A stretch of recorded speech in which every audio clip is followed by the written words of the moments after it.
جتنی بھی چیزیں میں جینے کے لیے درکار ہوتی ہیں، جیسے کھانا پینا اوڑھنا پہننا دستور کے مطابق، اس میں بھی اتنی زیادہ شدت نہیں اختیار کرنی کہ ہم دنیاوی کام کو ہی اپنا سب کچھ سمجھ لیں، اور یا تو وہ اس سے ریلیٹ ہو یا آخرت سے ریلیٹ ہو۔ فضول کام، جیسے میں آپ کو ایک میرے موضوع کی ضمن میں یہ بات آئی تو میں آپ کو بتانا چاہوں گی، جس طرح ہماری زندگی کا بہترین جو ہے وہ اللہ رب العالمین نے اپنے ایمان کی حفاظت کے لیے نکاح کا حکم دیا۔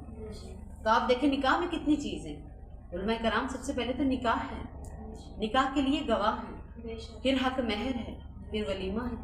تو آپ مجھے بتائیے جو ڈھیروں قسم کی رسومات ہیں یہ کس نے دی ہیں؟ یہ ان کا کوئی فائدہ ہے؟ اگر تو فائدہ ہے تو مجھے آپ بتائیں۔ ان چیزوں کا کوئی فائدہ نہیں ہے، یہ رسمیں بھی نہیں ہیں۔ رسوم کو بھی، کلچر کو بھی اسلام نے کسی حد تک اہمیت دی ہے، لیکن کلچر کو بھی کلچر کی حد تک رہنے دیں۔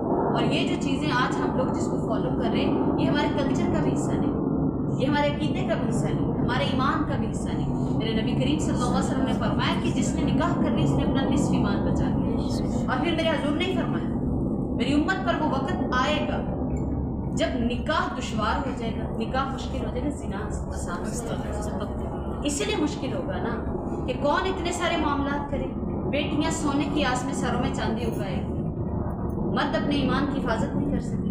اس لیے کہ اگر کسی نے نکاح کرنا ہے تو اس کو تو ایسے سینکڑوں قسم کے پروسیس میں سے گزرنا پڑے گا، رسومات کی عزت میں، رکھ رکھاوے کی عزت میں، جبکہ اسلام کہہ رہا ہے کہ مومن کی یہ شان ہی نہیں کہ وہ ایسے کام کرے۔ صحابہ نے تو ایسے بھی نکاح کیا خواتین سے، جن خواتین نے ایک لوہے کی انگوٹھی کے عوض بھی نکاح کر لیا حق مہر۔ صحابہ کرام نے تو یوں بھی کیا ہے، ولیمے کیے، اپنی زریں گروی رکھ کے بھی کیا۔ اور